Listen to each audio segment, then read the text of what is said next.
Hello बच्चों, कैसे हैं आप?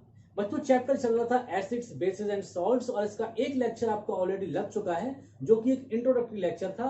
वहां पर हमने एसिड्स, बेसिस और सॉल्ट्स के बारे में कुछ बेसिक चीजें सीखी थी और वहां पर आपको एसिड बेस इंडिकेटर्स के बारे में भी पढ़ाया गया था। तो मुझे उम्मीद है कि आपने वो लेक्चर देख लिया होगा और इंडिकेटर्स जो हमारा वहां का मेन टॉपिक था लेक्चर नंबर 1 का, इंडिकेटर्स वाले टॉपिक को आपने अच्छे से समझ लिया होगा। So today we are starting the second lecture और इस लेक्चर में हम लोग बात करेंगे एसिड्स की कुछ जनरल कैरेक्टरिस्टिक प्रॉपर्टीज के बारे में। सो हमारा आज का टॉपिक यही रहेगा, general characteristic properties of acids. आखिरकार एसिड्स में कौन कौन सी जनरल कैरेक्टरिस्टिक्स हुआ करती हैं। देखिए, यहां से आपको एक एक करके सभी चीजों के ऊपर अपना दिमाग जो है अपना पूरा फोकस लगाते हुए चलना है। सबसे पहले जो एक सबसे इंपॉर्टेंट प्रॉपर्टी एसिड्स के अंदर है, बहुत जनरल प्रॉपर्टी है, सोर टेस्ट। और हमने आपको इसी प्रॉपर्टी के बेस पर इसकी डेफिनेशन भी लास्ट लेक्चर में बताई थी और मैंने ये भी कहा था कि प्रॉपर डेफिनेशन नहीं है, वो सिर्फ एक प्रॉपर्टी के बेस पर है।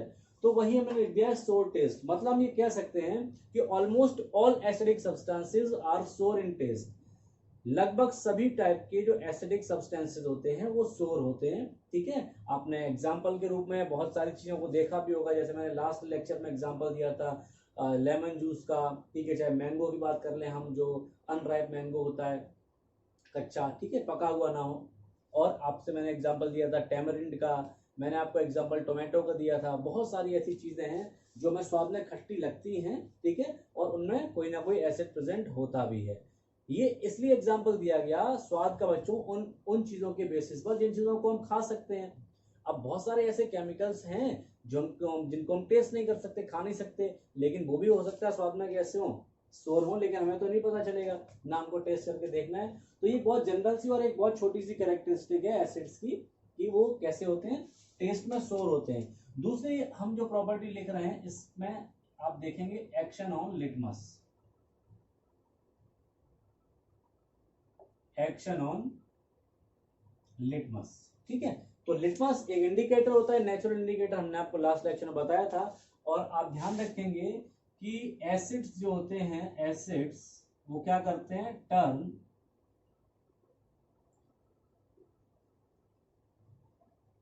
Blue litmus to red. अगर हमारे पास ब्लू लिटमस सॉल्यूशन है या ब्लू लिटमस पेपर है तो एसिड जो है उसको रेड कलर में चेंज कर देते हैं। और हम इस चीज को एसिड का टेस्ट करने के लिए भी यूज करते हैं। अगर हमारे पास लिटमस सॉल्यूशन है या लिटमस पेपर है ब्लू कलर का और हमने किसी सब्सटेंस में उसको डुबोया, डिप करा, और अगर उसका कलर रेड हो जाता है तो हम ये गारंटी के साथ कह सकते हैं कि गिवन सब्सटेंस हमारा क्या था, एक एसिड था। ये चीजें हमने लास्ट लेक्चर में कवर कर ली थी। दूसरा एक और यहाँ पर कह सकते हो आप इंडिकेटर था methyl orange, action on methyl orange. तो मिथाइल ऑरेंज भी जो था हमने आपको बताया था, अगर आपको याद हो, तो मिथाइल ऑरेंज जो है न्यूट्रल सॉल्यूशन में या नॉर्मली हम उसका कलर की अगर बात करें तो वो ऑरेंज कलर का होता है। अगर उसको बेसिक सॉल्यूशन में मिलाया जाए तो उसका कलर और लाइट हो जाता है, यानी येलो कलर में कन्वर्ट हो जाता है वो। और अगर हमने उसको एसिडिक सॉल्यूशन में मिला दिया तो वो अपना कलर और डार्क करके रेड कलर में कन्वर्ट हो जाता है। इसका मतलब हम यहाँ पर लिख सकते हैं एसिड टर्न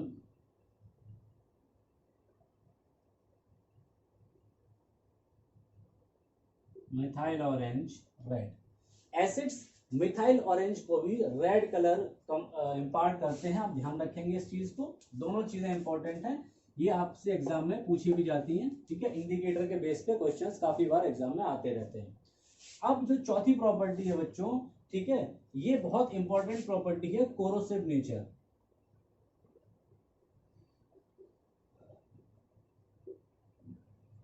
इस कोरोसिव नेचर का मतलब क्या है? कोरोसिव नेचर का मतलब ये होता है कि जितने भी एसिड्स होते हैं, हर एसिड में ये प्रॉपर्टी होती है, बस ये अंतर है किसी में कम तो किसी में ज्यादा। कोरोसिव नेचर, कोरोसिव नेचर का मतलब क्या है कि अगर जैसे मान लीजिए मेरी स्किन है और स्किन पर अगर एक ड्रॉप एसिड की गिर जाए तो जहां पर जिस एरिया पे गिरेगी वहां पर हमारे बॉडी टिश्यूज को पूरी तरीके से वो क्या कर देगी, डिस्ट्रॉय कर देगी। और हमें बर्निंग सेंसेशन कह सकते हैं फील होगा, हमें ऐसा लगेगा कि हम जल रहे हैं किसी चीज से, और उतनी स्किन हमारी वहां से गायब हो जाएगी। बिल्कुल जल जाएगी। अगर किसी क्लॉथ पे गिरा दिया जाए तो वो क्लॉथ में होल्स बना देता है एसिड। अगर किसी मेटल के सरफेस पे गिरा दिया जाए तो मेटल के सरफेस को भी क्या कर देता है, वो कोरोजन कर देता है, उसको भी गला देता है। अगर हम नॉर्मल लैंग्वेज बोले तो गल जाती है मेटल्स वगैरह। इसीलिए कभी भी एसिड को मेटल के कंटेनर्स में नहीं रखा जाता। ध्यान रखें, ये एक क्वेश्चन भी है कि why are acids not stored in metal containers. Metal containers में हम एसिड्स को क्यों नहीं रखते? क्योंकि मेटल्स के साथ एसिड की रिएक्शन हो जाएगी और एसिड उस मेटल को पूरी तरीके से क्या कर देगा, गला देगा, कह सकते हैं मेल्ट करा देगा। समझ में आ रही है? तो कोरोसिव नेचर में कुछ लिखने की जरूरत नहीं है, ठीक है। आप एनसीईआरटी बुक उठाएं, वहां पे पढ़ भी सकते हैं, बहुत इंपॉर्टेंट चीज है। लेकिन आपके प्रैक्टिकली, अगर मैं प्रैक्टिकल बेस पे बात करूं कि कभी आप लैब में काम कर रहे हैं तो लैब में जो एसिड की बॉटल्स रखी होती हैं, कभी कभी उनमें कॉन्सेंट्रेटेड एसिड होता है, कभी कभी डाइल्यूट भी होता है। तो कॉन्सेंट्रेटेड एसिड्स तो और ज्यादा डेंजर हो सकते हैं आपकी स्किन के लिए, आपके मतलब ओवरऑल हर चीज के लिए। और आपने देखा भी होगा लैब में जो एसिड की, प्योर एसिड की जो बॉटल्स आती हैं उन पर डेंजर मार्क भी बना रहता है, ठीक है, क्योंकि उससे हमें बहुत खतरा है। तो कभी भी लैब में आप एसिड के साथ कोई काम कर रहे हैं, ठीक है, तो बहुत ज्यादा वहां पर एक्स्ट्रा केयर की नीड होती है। बिना हैंड ग्लव्स के, बिना आई प्रोटेक्शन के, बिना एप्रन के आप लैब में एसिड्स के साथ कोई काम नहीं करें, तो वो ज्यादा अच्छा रहेगा आपके लिए, ठीक है, आपकी हेल्थ के लिए। तो कोरोसिव नेचर की अगर हम बात कर लें इसके बाद, ठीक है, जो फिफ्थ प्रॉपर्टी आती है हमारी, यहां से हम डिटेल में बात करेंगे कि आखिरकार एसिड्स में कौन कौन सी जनरल कैरेक्टरिस्टिक्स होती हैं। डिटेल में हम यहां से देखेंगे फिफ्थ कैरेक्टरिस्टिक्स से। मैं भी इसको एरेज करके दोबारा लिखूंगा। ये तो जनरल होगी, बहुत जनरल, एक तरीके से आप कह सकते हो कि यहाँ से तो 1-2 नंबर के छोटे मोटे क्वेश्चंस आने के चांसेस रहते हैं। लेकिन अब जो प्रॉपर्टी मैं लिखाने जा रहा हूँ, यहाँ से बच्चों आपकी केमिकल रिएक्शंस वगैरह स्टार्ट होंगी और यहाँ से क्वेश्चन आने के चांसेस काफी ज्यादा रहेंगे। तो आप इसको नोट कर लेंगे, ठीक है। मैं इसको इरेज कर दे रहा हूं।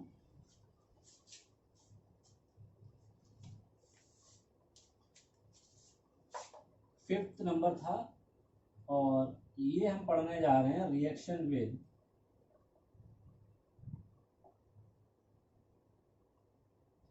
मेटल्स। अभी अभी मैंने आपको बताया था कि एसिड्स जो हैं मेटल्स को पूरी तरीके से क्या कर देते हैं, कोरोड कर देते हैं, मेटल्स का कोरोजन करा देते हैं, उनको गला देते हैं बिल्कुल।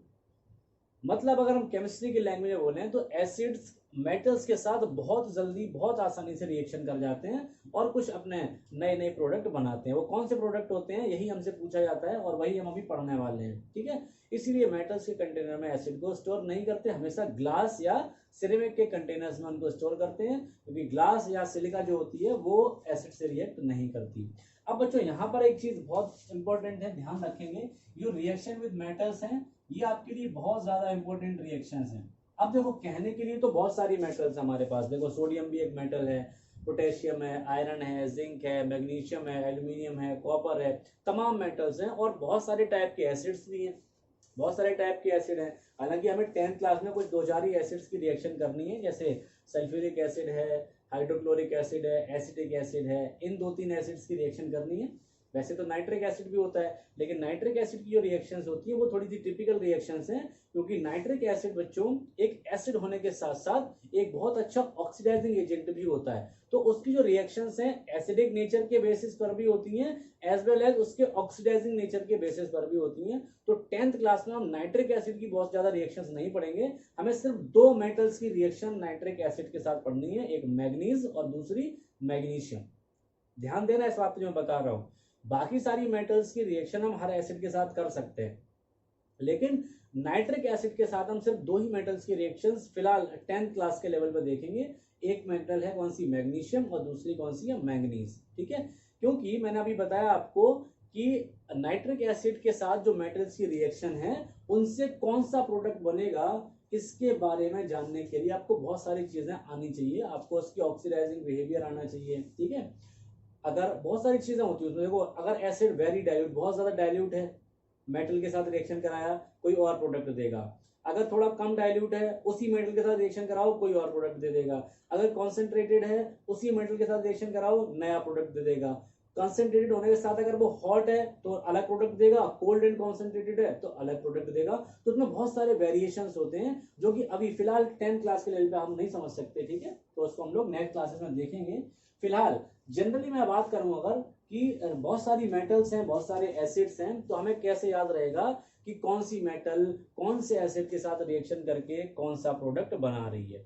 तो उसके लिए बच्चों ध्यान रखेंगे किसी रिएक्शन को हमें रटना नहीं है, रिएक्शंस को क्रैम करके हम काम नहीं चला सकते अपना। आप हमेशा जनरल रिएक्शन को याद रखेंगे। वो जनरल रिएक्शन क्या है, हमारे पास ये हमें पता होता है कि कोई भी मेटल जब किसी भी एसिड से रिएक्शन करती है, but some exceptions are always there, कुछ ना कुछ एक्सेप्शंस हमेशा रहते हैं, वो आपको अलग से ध्यान रखने पड़ते हैं। लेकिन जनरली अगर मैं बात करूं तो कोई भी मेटल किसी भी एसिड के साथ जब रिएक्शन करती है तो हमेशा दो ही चीजें बनती हैं। पहली चीज होती है मेटल सॉल्ट और दूसरी चीज होती है हाइड्रोजन गैस। ये जनरल रिएक्शन आप याद रखेंगे जो आपको मेटल की एसिड के साथ रिएक्शन को करने में बहुत काम आएगी। क्या याद रखेंगे आप कि कोई भी मेटल किसी भी एसिड के साथ जब रिएक्शन करती है तो मेटल सॉल्ट और हाइड्रोजन गैस ये दो प्रोडक्ट बनते हैं, ये आपको पता है, कुछ एक्सेप्शंस को छोड़कर, वो हम बाद में बात कर लेंगे उसके बारे में, ठीक है। अब कौन सी मेटल है और कौन सा एसिड है इस पे डिपेंड करेगा कि कौन सा सॉल्ट बनेगा। बहरहाल हाइड्रोजन गैस तो फिक्स है कि कोई भी मेटल जब किसी एसिड से रिएक्शन करेगी तो हाइड्रोजन गैस ही बनेगी, ये तो एक फिक्स हो ही गया, ठीक है। चलिए अब एक एग्जांपल लेते हैं बच्चों। यहाँ पर जैसे मान लीजिए मेरे पास यहाँ पर एग्जांपल के तौर पे जो मेटल है वो सोडियम है, ठीक है, सोडियम मेटल सॉलिड, और एसिड के रूप में मान लेता हूं मैं मेरे पास HCl है। और मैंने आपको पहले ही बताया था एसिड्स को जब भी यूज करा जाता है एक्वस फॉर्म में यूज करा जाता है, यानी वाटर में उनका सोल्यूशन बना के यूज करा जाता है। ऐसा क्यों करते हैं आज हम इस चैप्टर में ये भी जानेंगे कि हम HCl या किसी भी टाइप के एसिड को एक्वस फॉर्म में ही क्यों यूज करते हैं, ठीक है, इसी चैप्टर में ये जानकारी मिल जाएगी। अब देखो, अब हमसे ये पूछा गया कि ये बताइए कि सोडियम और HCl यानी हाइड्रोक्लोरिक एसिड, मैं यहाँ पे नाम भी लिख दे रहा हूं और आप लोग धीरे धीरे इनकी नेम और फॉर्मूला याद रखने की कोशिश करें। ये है आपकी सोडियम मेटल जिसका लैटिन नेम है नेटियम, ठीक है, सोडियम मेटल। और हाइड्रोक्लोरिक एसिड की रिएक्शन से क्या प्रोडक्ट्स बनेंगे आपसे ये पूछा गया। तो आपको देखो डायरेक्टली ये तो नहीं पता होता है कि सोडियम मेटल और हाइड्रोक्लोरिक एसिड की रिएक्शन से क्या बनेगा, लेकिन आपको जनरल रिएक्शन अगर पता है, हमने बताया था आपको कोई भी मेटल और कोई भी एसिड की रिएक्शन से क्या बनता है, मेटल सॉल्ट और हाइड्रोजन गैस, कुछ एक्सेप्शंस को छोड़कर, ठीक है। फिलहाल वो एक्सेप्शन नहीं लिया, जनरल सी रिएक्शन लिए, तो मेटल सॉल्ट बनेगा और हाइड्रोजन बनेगी। अब जरा देखो मेटल सॉल्ट तो आपको नहीं पता कौन सा बनेगा, चलिए कोई बात नहीं, लेकिन हाइड्रोजन गैस तो पता है ना, उसका तो फॉर्मूला क्या होता है H2। समझ आ रही बात। अब ध्यान से समझना, सॉल्ट हम कैसे पता करते हैं कौन सा सॉल्ट बनेगा, बस यहीं पर थोड़ा सा आपको दिमाग लगाना है। एक दो रिएक्शंस में कराऊंगा, उसके बाद अगर आपने पिछले लेक्चर्स ध्यान से देखे होंगे मेरे और 9th में अगर थोड़ी बहुत भी पढ़ाई करी होगी तो अपने आप ये रिएक्शंस आप करने लगेंगे। मैं आपको कोई भी मेटल और कोई भी एसिड की रिएक्शन दे दूंगा, आप अपने आप कर सकते हैं। देखो हाइड्रोजन गैस तो आंखें बंद करके लिख ही दे रही है कि हाँ निकलेगी निकलेगी। अब पहली चीज क्या है कि यहाँ पर दो H हैं, H2 का मतलब क्या है, दो हाइड्रोजन। क्या हमारे पास इधर दो हाइड्रोजन अभी दिख रहे हैं आपको, नहीं दिख रहे। कैसे मिलेंगे दो हाइड्रोजन, जब हम यहाँ पर 2 लगाएंगे। समझ में आ रही बात, जब हम यहाँ पे क्या करेंगे 2 लगाएंगे, क्लियर है।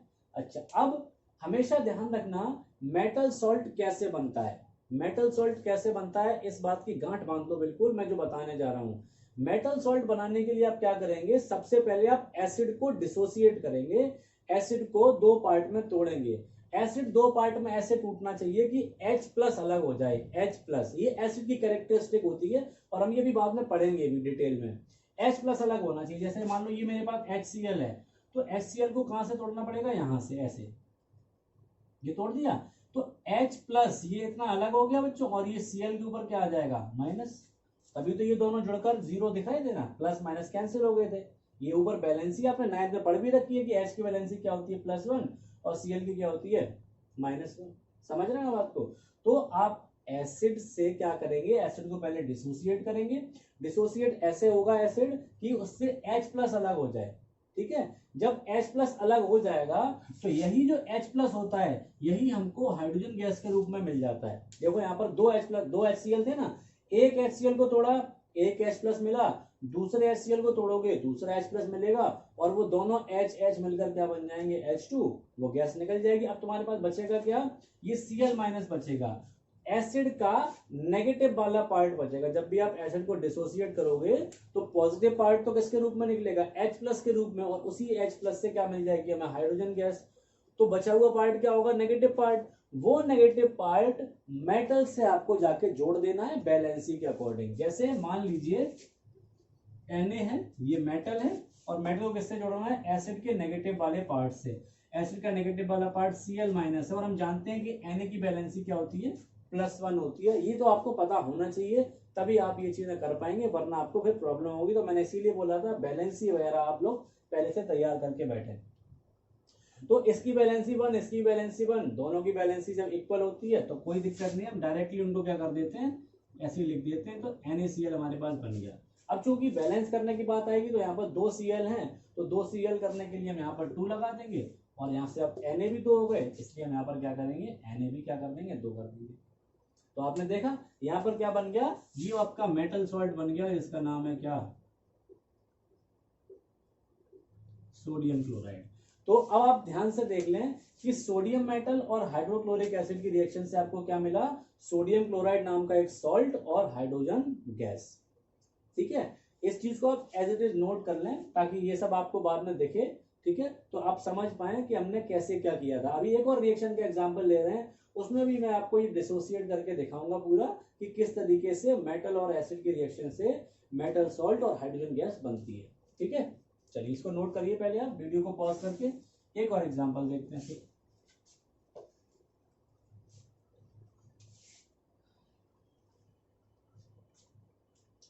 मान लीजिए मेरे पास रिएक्शन के लिए जिंक मेटल दे दी मैंने, जिंक, और इस बार मैंने एसिड चेंज कर दिया और एसिड ले लिया H2SO4, जिसका नाम है सल्फ्यूरिक एसिड,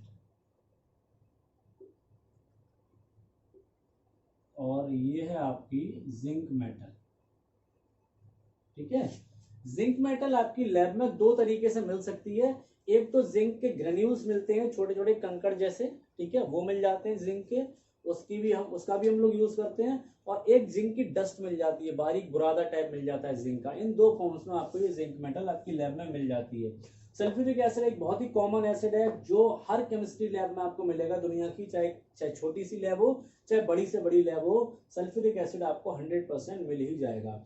इवन ये इतना ज्यादा इंपॉर्टेंट एसिड है, आप ये समझ लीजिए कि आज की डेट में मोस्टली जो इंडस्ट्रीज हैं उन सभी इंडस्ट्रीज में किसी ना किसी फॉर्म में इस एसिड का यूज होता ही है।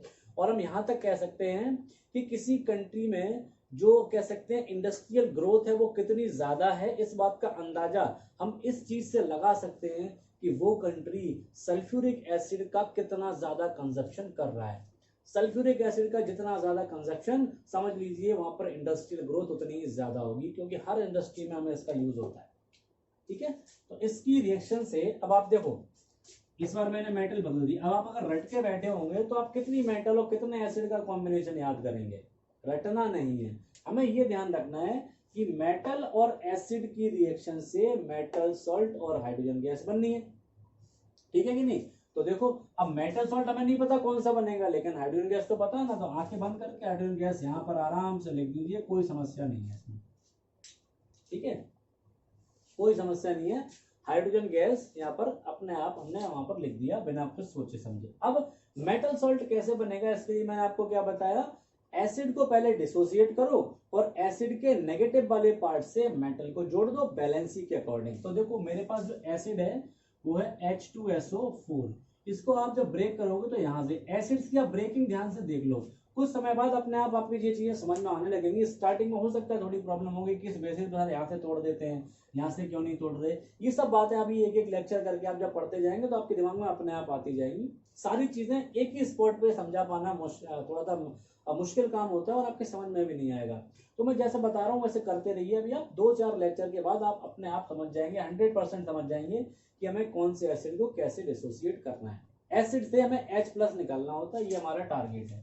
तो यहाँ से हम ये तोड़ देंगे तो यहाँ से मुझे दो तो क्या मिलेंगे H+, और यहाँ पर जो SO4 मिलेगा इसके ऊपर क्या आएगा -2। ऐसा इसलिए बच्चों क्योंकि देखो जब ये फॉर्मूला बना होगा H+ और SO4 -2 से, तो ये -2, ये जो 2 है वहां ये इसके नीचे आया होगा H के नीचे, तब H2 हुआ, और ये प्लस कहाँ गया होगा SO4 के नीचे 1, तो 1 तो लिखा नहीं जाता, इसीलिए आपने 9 में सीखा था ना, इस तरीके से क्रॉस कर देते थे। अगर कोई फॉर्मूला H2SO4 है, इसका मतलब ये 2 इसके ऊपर से आया होगा, यहाँ पर कहीं रहा होगा जैसे ये है, ठीक है, और SO4 के नीचे कुछ भी नहीं है यानी कि 1 है, तो 1 कहां से आया होगा H से, तो वही चीज है। तो ये जो दो H+ हैं ये तो किसके रूप में निकल गए आपके H2 के रूप में, तो इनको हटा दीजिए। ये मिल गया मुझे एसिड का नेगेटिव पार्ट जिसको बोलते हैं सल्फेट आयन। ये सल्फेट आयन आप जिंक मेटल के साथ ऐड कर दीजिए वैलेंसी के हिसाब से, लेकिन तो जिंक मेटल की वैलेंसी आपको याद होनी चाहिए +2 होती है, और सल्फेट की वैलेंसी यहाँ पर कितनी है -2। दोनों की वैलेंसी जब सेम होती है, ठीक है, तो हम क्रॉस करते भी हैं तो दोनों के नीचे सेम नंबर आता है, 2 इसके नीचे भी आएगा, 2 इसके नीचे भी आएगा। जब दोनों आते हैं तो जब उनका सिंपल रेशियो निकालते हैं तो कुछ भी नहीं लिखते, वहां पर 1 1 रह जाता है, तो सीधा सीधा हमारे पास आ जाएगा ZnSO4 इसका नाम है जिंक सल्फेट, ठीक है, इसका नाम क्या हो गया जिंक सल्फेट, इसका नाम हो गया। तो यहां पर हमने देखा कि जिंक मेटल और सल्फ्यूरिक एसिड की रिएक्शन से क्या बनता है, जिंक सल्फेट नाम का एक मेटल सॉल्ट। मेटल सॉल्ट क्यों बोल रहे हैं, जिंक मेटल का सॉल्ट है, और क्या बना हाइड्रोजन गैस बनी। तो इस रिएक्शन को भी आप नोट कर लें और अपने आप करने की कोशिश करें दोबारा में। एक और एग्जांपल मैं आपको देता हूं, फिर आगे की बातों के साथ, ठीक है, लेक्चर को प्रोसीड करेंगे।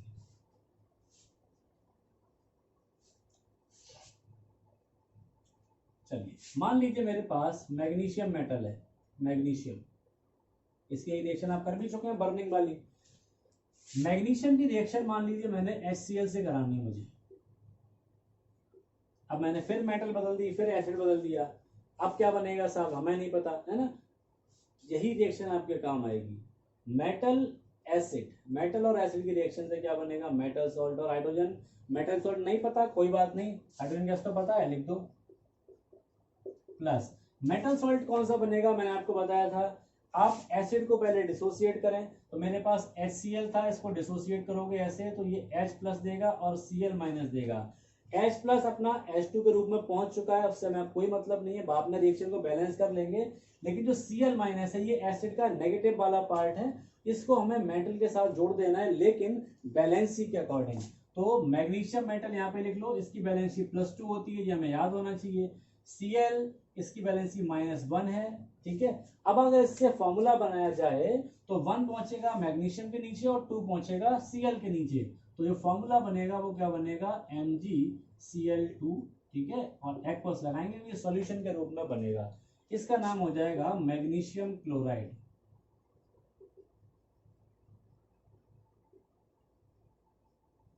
ठीक, ये आपका हो जाएगा मैग्नीशियम क्लोराइड। ठीक, अब रिएक्शन को बैलेंस करने की बात आती है, देख लो 2 हाइड्रोजन है 2 Cl है, यहाँ पर 2 हाइड्रोजन 2 Cl करने के लिए क्या करोगे, ये बस मैग्नीशियम इधर भी एक ही है इधर भी एक ही है, हो गई बैलेंस। बैलेंस करना तो आपको फर्स्ट चैप्टर में सिखा ही चुका हूं मैं, तो यहाँ पर कोई समस्या नहीं होनी चाहिए। तो इस तरीके से ये जो जनरल रिएक्शन आपके सामने लिखी हुई है, ठीक है, इससे आप मोस्टली एसिड और मेटल के बीच की रिएक्शंस को आराम से कर सकते हो। शर्त इतनी है कि आपको बैलेंस ही पता हो, दूसरा एसिड को ये डिसोसिएट करना आपको आ जाए, तोड़ना आ जाए, जो कि प्रैक्टिस से धीरे धीरे आपको आ ही जाएगा, ये मेरी पूरी गारंटी है। ठीक है, ये चीज अगर आपके समझ में आ गई हो तो मैं इसमें एक छोटी सी चीज और ऐड करना चाह रहा हूं।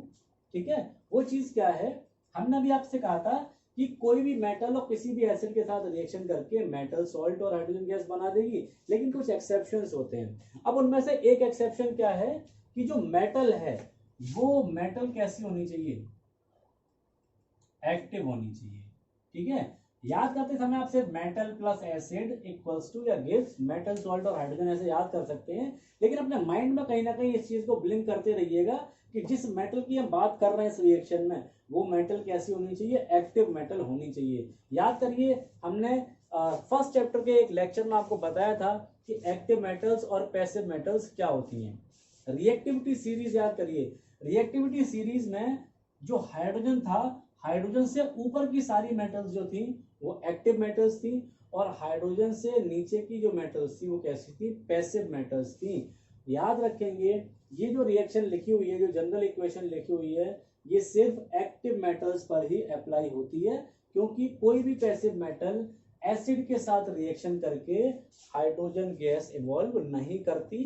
क्या उसका रीजन है हम उसको भी अभी देखेंगे, लेकिन उससे पहले हम लोग एक टेस्ट करेंगे यहाँ पर, जो कि काफी बोर्ड एग्जाम में पूछा जाता है। जो यहाँ पर गैस निकल रही है, ये तो हम थियोरेटिकली पढ़ दे रहे हैं, हमें मालूम है कि एक मेटल और एक एसिड दोनों की हमने रिएक्शन कराई, मेटल सॉल्ट बनेगा और हाइड्रोजन गैस इवॉल्व होगी। मान लीजिए हम प्रैक्टिकल कर रहे होंगे, ठीक है, लैब में, और वहां पर एक जो गैस निकलेगी, तो हम कैसे प्रूव करेंगे कि वो गैस हाइड्रोजन गैस ही है। तो यहाँ पर हम आप जो पढ़ने वाले हैं वो टेस्ट फॉर हाइड्रोजन गैस, बहुत ज्यादा इंपॉर्टेंट है, कई बार पूछा गया बोर्ड एग्जाम में।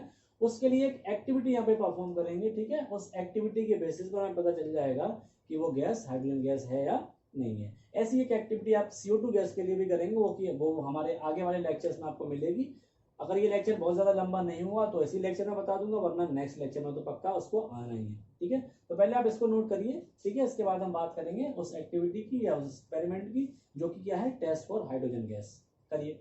तो चलिए बच्चों, हम देखते हैं कि हाइड्रोजन गैस को हम किस तरीके से लैब में टेस्ट कर सकते हैं। किसी रिएक्शन में निकलने वाली गैस हाइड्रोजन है या नहीं, इसको हम कैसे टेस्ट करेंगे, उसके लिए एक छोटी सी एक्टिविटी है, छोटा सा एक्सपेरिमेंट। इसमें हमने क्या करा है बच्चों, एक हमने छोटा सा क्या लिया है, एक स्टैंड लिया है, और उस स्टैंड में हमने एक टेस्ट ट्यूब को फंसा रखा है।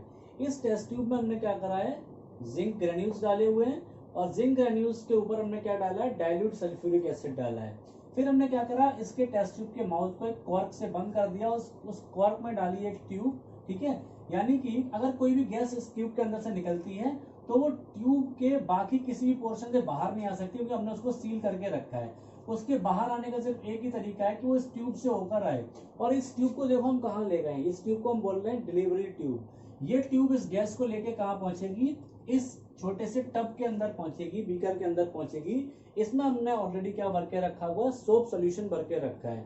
सोप सोल्यूशन जब हमने इसमें भर लिया, जब यहाँ से गैस आएगी और इस सोप सोल्यूशन के अंदर वो गैस रिलीज होगी, तो सोप सोल्यूशन के अंदर वो गैस भरेगी, इससे वो फूलेगा, इससे क्या बन जाएंगे, बबल्स बन जाएंगे, ठीक है। ये क्या है, सोप बबल्स हैं। अभी तो कोई भी गैस कर सकती है, सोप बबल्स तो कोई भी गैस बना सकती है। ये हाइड्रोजन गैस का टेस्ट अभी पूरा नहीं हुआ। आप ध्यान से देखें, इसमें मैं क्या बता रहा हूँ, कौन सी चीज हमें ये कंफर्मेशन देगी कि ये टेस्ट हाइड्रोजन गैस के लिए पूरा हुआ या नहीं, या इस रिएक्शन में जो गैस निकली वो हाइड्रोजन गैस थी या नहीं। देखो हमने क्या करा है, हमें अच्छे से पता है, हमने जिंक ग्रेन्यूल्स लिए हैं, यानी कि Zn, प्लस हमने एसिड कौन सा लिया है इसमें, H2SO4 dilute sulphuric acid aqueous, ठीक है। अब थियोरेटिकली तो हमें पता है, थियोरेटिकली हमको क्या पता है कि हम H2SO4 को यहाँ से ब्रेक कर देंगे, ये जो H2 है H प्लस के रूप में हमें मिल रहा है, ये तो कहाँ निकल जाएगा, H2 के बेस पे H2 के रूप में निकल जाएगा। जो SO4-2 बचेगा, SO4-2, ये जिंक के साथ रिएक्शन करके क्या बना लेगा, ZnSO4 एक्वस। ये हमें थियोरेटिकली पता है, लेकिन प्रैक्टिकली इसको कैसे प्रूव करेंगे, उसके लिए सेटअप बना हुआ है। इसमें मैंने जिंक ग्रेन्यूल्स डाले, डाइल्यूट सल्फ्यूरिक एसिड पे जैसे ये रिएक्शन करेगा उसमें से एक गैस निकलेगी। मैं नहीं कहता कि वो गैस हाइड्रोजन गैस होगी, हम उसी को टेस्ट कर रहे हैं। तो वो जो गैस जो भी होगी वो इस ट्यूब में पास होकर इस ट्यूब से होती हुई डिलीवरी ट्यूब के आगे आगे, ठीक है, यहाँ से आते आते वो कहाँ पहुंचेगी, इस सोल्यूशन में पहुंचेगी। और जब इस सोल्यूशन के अंदर वो रिलीज होगी, रिलीज होने के बाद क्या होगी, बबल्स बनाएगी, वो बबल्स यहाँ से बाहर आएंगे। अब यहाँ पे मेन का हमारा क्या है, इन बबल्स के पास अगर हम एक जलती हुई कैंडल या जलती हुई मैच स्टिक लेके आए, तो ये गैस जो है, जैसे ही ये जो बबल्स हैं जैसे ही इस कैंडल के टच में आएंगे, फ्लेम के टच में आएंगे, यहाँ पर एक पॉप साउंड होगी, ठीक है। जैसे दिवाली पे आप चिटपुटिया वगैरह चलाते हो ना, वैसी छोटी छोटी पटाखों ऐसी आवाज होगी यहाँ पर, पॉप साउंड। और ये गैस जो इसके अंदर भरी है वो बर्न होगी, बर्न हो रही है गैस, हाइड्रोजन गैस होगी। ये बात ध्यान से समझ लीजिए आप, ठीक है। अगर ये CO2 गैस होती तो ये कैंडल भी बुझ जाती, जलती थोड़ी ना वो गैस। हाइड्रोजन गैस एक हाईली इन्फ्लेमेबल गैस है, काफी ज्वलनशील होती है, ठीक है। और इसी के लिक्विड फॉर्म का यूज रॉकेट फ्यूल के रूप में भी करा जाता है। तो आप ध्यान रखें, ये जो टेस्ट है हाइड्रोजन गैस का, ठीक है, ये आपसे बोर्ड एग्जाम में पूछा जाता है। बेसिक चीज यहीं पर आपको समझनी है कि सोप सोल्यूशन जब आप उस गैस को पास कराओगे, मेन हमें इतना ही लिखना होता है कि व्हेन, जब गैस ये सोप सोल्यूशन से हम पास कराते हैं, देन क्या होता है, soap bubbles are formed and when we place a burning candle में क्या करते हैं हम उन सोप बबल्स के पास लेकर आते हैं, तो वो जो सोप बबल होते हैं वो पॉप साउंड के साथ क्या होते हैं, बर्न होते हैं। एक्चुअल में सोप बबल नहीं बर्न हो रहे हैं, सोप बबल्स तो फूट जा रहे हैं। सोप बबल के अंदर जो गैस भरी हुई थी वो गैस बर्न हो रही है, और अगर वो गैस बर्न हो रही है इसका मतलब वो गैस कौन सी है, हाइड्रोजन गैस है। ये हाइड्रोजन गैस का क्या हो गया, टेस्ट हो गया। इस एक्टिविटी का डायग्राम बुक में भी बना हुआ है, आप भी बना लें और इसको अच्छे से पढ़ लें। ठीक, इसके बाद हम बात करेंगे कि कौन सी मेटल्स जो है हाइड्रोजन को निकाल पाती हैं एसिड से, या यूं कह लो कि कौन सी मेटल एसिड से रिएक्शन कर पाती हैं और कौन सी मेटल्स नहीं कर पाती। ठीक है, उनका क्या रीजन है हम देखेंगे भी।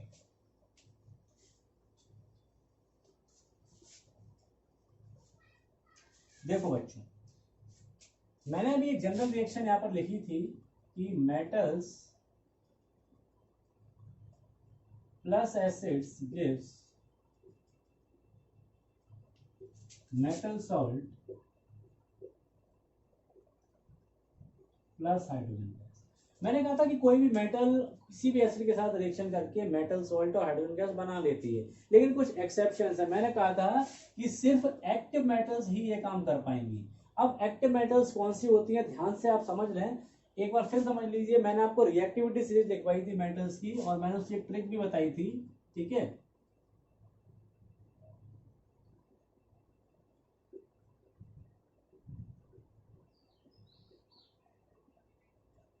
इसके बाद कॉपर था। ठीक है, फिर क्या था, चलो मैं कॉपर से आगे की यहां लिख दे रहा हूं।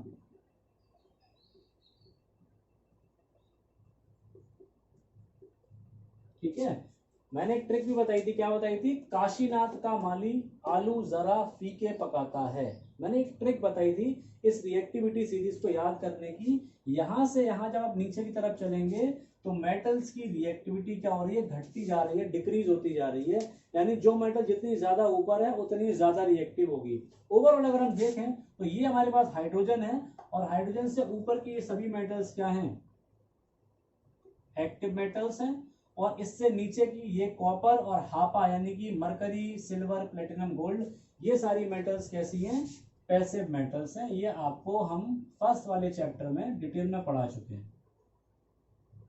अब जो ये इक्वेशन लिखी हुई है वो सिर्फ इन मेटल्स के लिए है जो ऊपर लिखी हुई है, एक्टिव मेटल्स। कारण क्या है, अब देखो ये एक्चुअल में क्या होता है, ये नोट आप कर लें ये वाला पॉइंट, कि reaction of metals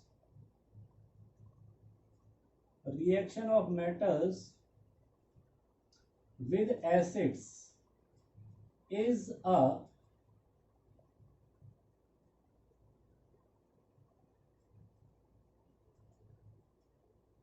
displacement reaction in which metal replaces hydrogen from acids। बहुत इंपॉर्टेंट चीज है, क्या लिखा हुआ है, reaction of metals with acid is a displacement reaction. Very important, कि मेटल की एसिड के साथ जो रिएक्शन होती है वो डिस्प्लेसमेंट रिएक्शंस होती है, जो कि हम ऑलरेडी पढ़ चुके हैं। उसमें क्या होता है कि जो मेटल है वो एसिड से हाइड्रोजन को रिप्लेस कर देता है। ध्यान से देखना, एक रिएक्शन यहाँ पे लिख रहा हूं, इसी के नीचे मान लीजिए मेरे पास रिएक्शन है, चलो पोटेशियम के लिए लेता हूं, पोटेशियम, यहाँ पर मैंने क्या ले लिया, H2SO4 एक्वस, ये सल्फ्यूरिक एसिड ले लिया। अब देखना, ध्यान से देखना, मैं डायरेक्ट इसका प्रोडक्ट लिख रहा हूं पहले। एक तो क्या होगा, हाइड्रोजन गैस बनेगी, ठीक है, प्लस दूसरा प्रोडक्ट यहां पर होगा K2SO4 पोटेशियम सल्फेट। कैसे बना आप खुद देख सकते हैं, यहां से ब्रेक करा, H2 तो चला गया उधर, ये बचा SO4-2। जब SO4-2 बचेगा सल्फेट आयन, और K पे बैलेंसी होती है +1, क्रॉस कर दोगे तो K के नीचे क्या आ जाएगा 2, और SO4 ऐसा ही रहेगा K2SO4। अब देखो एक्चुअली हुआ क्या, इस K ने H को यहां से हटा दिया, देखो सल्फेट के साथ जुड़ा हुआ था, इसको यहां से हटा दिया, ये अलग कर दिया, और खुद जुड़ गया सल्फेट के साथ, किसके रूप में, K2SO4। दिख रहा है ना, इसका मतलब कह सकते हैं कि पोटेशियम ने हाइड्रोजन को उसके सॉल्यूशन से, यानी कि सल्फ्यूरिक एसिड सॉल्यूशन से क्या कर दिया, डिस्प्लेस कर दिया। हाइड्रोजन को डिस्प्लेस कर दिया, हाइड्रोजन अलग चला गया, और उसके सॉल्यूशन में खुद क्या कर लिया, उसने कब्जा कर लिया और K2SO4 बना लिया। यही तो थी डिस्प्लेसमेंट रिएक्शन। बस वहां पर क्या होता था, एक मेटल दूसरी मेटल को डिस्प्लेस करती थी, लेकिन कब कर पाएगी डिस्प्लेस, जब वो उससे ज्यादा रिएक्टिव होगी। यहाँ पर क्या है, हाइड्रोजन को डिस्प्लेस करना है। अब हाइड्रोजन को बेटा डिस्प्लेस कौन कर पाएगा, जो उससे ज्यादा पावरफुल होगा, और उससे ज्यादा पावरफुल होगा तो वो कहाँ होगा, हाइड्रोजन से ऊपर। इसका मतलब हाइड्रोजन से ऊपर जितनी भी मेटल्स हैं वो सभी मेटल्स डाइल्यूट एसिड से हाइड्रोजन को रिप्लेस कर सकती हैं, यानी कि हाइड्रोजन गैस इवॉल्व कर सकती हैं। लेकिन अगर सपोज दैट मेरे पास ये रिएक्शन कोई लिख के दे, Cu plus HCl aqueous gives, क्या बनेगा। एक्चुअल में क्या करना चाहिए कॉपर को, ये जो कॉपर है ये हाइड्रोजन को यहां से हटा दे और Cl के साथ खुद जुड़ जाए, और जो हाइड्रोजन हटा वो किसके रूप में निकल जाए, H2 के रूप में। लेकिन क्या ऐसा पॉसिबल है, देखो हाइड्रोजन से भी नीचे आ रहा है कॉपर, यानी कॉपर हाइड्रोजन जितना पावरफुल नहीं है। जब हाइड्रोजन ज्यादा पावरफुल है, कॉपर कम पावरफुल है, कम रिएक्टिव है, तो कॉपर हाइड्रोजन को उसके एसिड से डिस्प्लेस नहीं करा सकता। दैट मीन्स ये रिएक्शन पॉसिबल ही नहीं है, तो हम क्या लिख देंगे, नो रिएक्शन। बहुत इंपॉर्टेंट है, कभी कभी एग्जाम में दे देता है कि व्हाट हैपेंस, तो आप क्या करेंगे, इसको लिखाएंगे फालतू में CuCl2 और H2 कैसे करके लिख देंगे बिना बात के। लेकिन जैसा नहीं कि कॉपी पे हमने कोई रिएक्शन लिख दी तो एक्चुअल में हो ही जाएगी, उल्टा होता है। जो प्रैक्टिकली रिएक्शन हो जाती हैं वही हम लिखते हैं किताबों में, वही हम कॉपी पे लिखते हैं, ठीक है। लेकिन ऐसा नहीं कि हमने कॉपी पे कोई रिएक्शन लिख दी तो वो हो ही जाएगी अल्टीमेटली। तो पूरा लॉजिक समझ में आया। हाइड्रोजन यहाँ पर है, हाइड्रोजन से ऊपर जितनी भी मेटल्स हैं वो सभी मेटल्स डाइल्यूट एसिड के साथ रिएक्शन करके हाइड्रोजन गैस इवॉल्व कर सकती है। क्यों, क्योंकि वो हाइड्रोजन को डिस्प्लेस कर पाएंगी, ज्यादा पावरफुल है। लेकिन हाइड्रोजन से नीचे वाली कोई भी मेटल डाइल्यूट एसिड्स के साथ रिएक्शन करके हाइड्रोजन गैस इवॉल्व नहीं कर सकती, ये बात आप ध्यान रखें। और एक चीज समझ लें, ऊपर की जो मेटल्स दिख भी रही हैं इनकी भी जो स्पीड है रिएक्शन करने की वो भी बदल जाएगी। जैसे बात कर रहे हैं अगर हम, चलिए इसको आप इरेज कर दे रहा हूं मैं, इसको आप नोट कर लें। फिर एक चीज और बता देता हूँ, फिर ये लेक्चर थोड़ा ज्यादा लंबा हो रहा है, बाकी बातें हम लोग नेक्स्ट लेक्चर में करेंगे। जैसे मान लीजिए मेरे पास एक एसिड है HCl, ठीक है, HCl 4 जगह ले रहा हूँ HCl। एक तो वही रिएक्शन लिख दे रहा हूँ कॉपर मेटल की, बताओ क्या बनेगा। आसान है, कॉपर हाइड्रोजन से भी कम रिएक्टिव है, इसका मतलब क्या है, रिएक्शन होगी नहीं। तो यहां तो मैं आसानी पता चल गया, नो रिएक्शन। लेकिन इसमें से कोई मेटल लिख दूं वो सब तो रिएक्शन करेंगी। अब जैसे मैंने सोडियम लिख दिया, मैंने लिख दिया मैग्नीशियम, और मैंने लिख दिया जिंक, ठीक है। और चलो एक और रिएक्शन ले लेता हूं बीच में, ये तो हटा ही दे रहा हूं, आयरन और लिख दे रहा हूं मैं।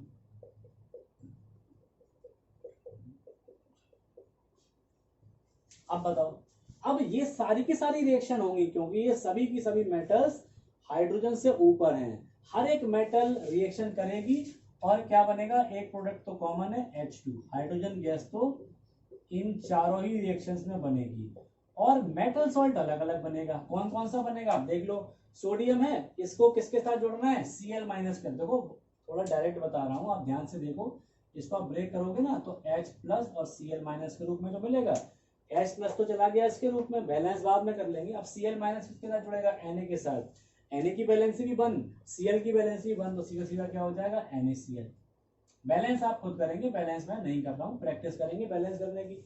इसी तरह Mg है मैग्नीशियम, ये भी रिएक्शन करेगा, H2 देगा, Cl माइनस बचा, इसके साथ जोड़ दोगे बन जाएगा MgCl2, क्योंकि यहाँ पर मैग्नीशियम की बैलेंसी 2 होती है, वो Cl के नीचे पहुंचेगी। इसी तरह HCl के साथ जिंक भी रिएक्शन करेगा, यहाँ से तोड़ोगे H प्लस निकल जाएगा हाइड्रोजन गैस के रूप में, और Cl जुड़ेगा जिंक के साथ बन जाएगा ZnCl2। इसी तरह आयरन की रिएक्शन से क्या होगा, H प्लस यहाँ से मिलेगा वो H2 के रूप में निकल गया, और Cl माइनस जो बचा वो मेटल से जोड़कर क्या बन जाएगा, FeCl2, ठीक है। अब यहाँ पर इंपॉर्टेंट बात बच्चों क्या है कि देखो, हाइड्रोजन से नीचे वाली मेटल तो रिएक्शन नहीं करेगी हमें पता है, लेकिन हाइड्रोजन से ऊपर वाली सभी मेटल्स रिएक्शन करेंगी ये भी पता है। लेकिन प्रैक्टिकली देखो, लिखने में तो कोई अंतर नहीं पड़ रहा है, जैसे इसकी रिएक्शन लिखी वैसे हमने इन चारों की भी लिख दी। लेकिन प्रैक्टिकली देखें तो रिएक्शन की जो स्पीड होगी वो सबकी अलग अलग होगी। जो मेटल जितनी ज्यादा रिएक्टिव होगी वो उतनी ही स्पीड से रिएक्शन करेगी, और उसको हम केमिस्ट्री की भाषा में बोलते हैं विगोरसली। ठीक है। विगरसली रिएक्शन करेगी, विगर का मतलब होता है स्पीड, विगरसली का मतलब विद स्पीड। तो इसका मतलब ये हुआ, अगर आप इनमें से कंपेयर करवाऊं मैं, तो सबसे ज्यादा तेज जो रिएक्शन होगी वो सोडियम की होगी, उससे कम उसके बाद देखो कौन पड़ रहा है, मैग्नीशियम, उससे धीरे मैग्नीशियम की होगी, उसके बाद फिर नंबर किसका आएगा, जिंक का आएगा, सबसे धीरे कौन रिएक्शन करेगा, आयरन। ठीक है, ये रिएक्टिविटी का ऑर्डर हो गया। ये रिएक्टिविटी सीरीज नहीं है, ये क्या हो गया, किसी पर्टिकुलर एसिड के साथ, जैसे चारों में मैंने HCl लिया है, तो एक पर्टिकुलर एसिड के साथ अलग अलग मेटल्स की जो स्पीड है रिएक्शन करने की वो क्या होगी, वो हमने देख ली। जो जितनी ज्यादा रिएक्टिव उतनी स्पीड से रिएक्शन करेगी। तो ज्यादा रिएक्टिव का मतलब क्या है कि रिएक्टिविटी सीरीज में जितनी ऊपर पड़ेगी उतनी ज्यादा रिएक्टिव होगी। कंपैरिजन तभी कर पाओगे जब हर केस में आप एसिड सेम लोगे। ठीक है, अब ये नहीं है यहाँ पर हमने HCl ले लिया, यहाँ पर हमने HNO3 ले लिया, यहाँ पर H2SO4 ले लिया, यहाँ पर एसिटिक एसिड ले लिया और मेटल अलग लिख दी, तो हम नहीं बता पाएंगे। एक चीज सेम रखेंगे, ठीक है कि नहीं, किसी पर्टिकुलर एसिड के साथ डिफरेंट डिफरेंट मेटल्स की जो स्पीड है रिएक्ट करने की वो क्या होगी, वो डायरेक्टली प्रोपोर्शनल होगी उनके किसकी, रिएक्टिविटी की। ठीक है, तो हम इस चीज को एक छोटे से पॉइंट के रूप में यहां लिख भी दे रहे हैं।